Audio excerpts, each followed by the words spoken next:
ئەو ئامادەکاریانەی کە لە پێشووتریش وە لە هەڵبژاردنەکانی دیکەش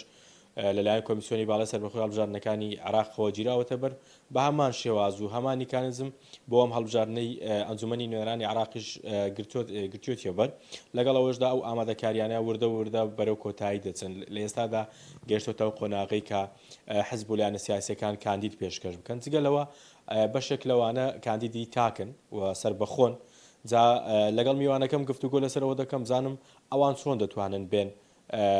ینی هاوشێوەی حزبەکان بستنە بەغدا یاخود لە ئۆفیسی پارێزگاکان ناوی خۆیان تۆمار بکەن لەگەڵ کاک مەڕوان قسە دەکەم مەڕوان محەممەد بەرپرسی ئۆفیسی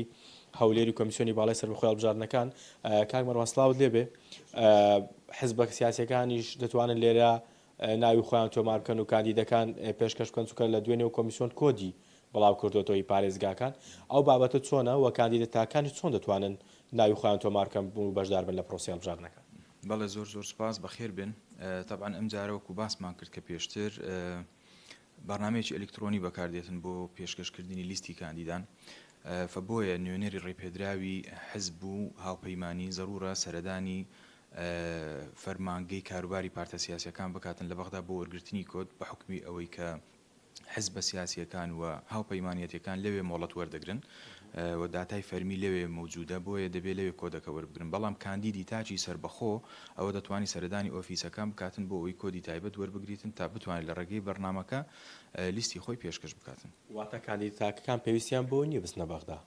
بەتەکیید پێویستیان بەوە نییە بەڵکو تەنها سەردانی ئۆفیسی پارێزگاکان دەکەن مەبەستیتی لە چ بازنێک خۆی هەڵبژێریتن سەردانی ئەو ئۆفیسە دەکاتن و کۆدی تایبەت بە خۆی وەردەگرێن. باشە سەبارەت بە بایۆمەتری لە سنووری پارێزگای هەولێر تاوەکو ئێستا چەند کەس سەردانی بنکەکانی ئێوەی کردووە بۆ ئەوەی کارتی بایۆمەتری خۆی نوێ بکاتەوە. بەڵێ تەوانە ئێمە لە 25/3/2025 دەستمان کردو بە نوێکردنەوەی تۆماری بایۆمەتری تا ئێستا کە نزیکەی 116,000 حاڵەتمان هەبووە کە هاوڵاتی سەردانی بنکەکانیان کردووە 52,000 هاوڵاتی کە بایۆمەتریان نەکردووە بایۆمەتریان ئەنجام داوە لەو فترەیە 32,000 دەنگدەرمان هەبووە کە شوێنی خۆیان گواستەوە لە بنکەیەک بۆ بنکەیەکی تر 20,000 دەنگدەرمان هەبووە کە موالیدی 2007 لە کۆی 39,000 دەنگدەر 20,000یان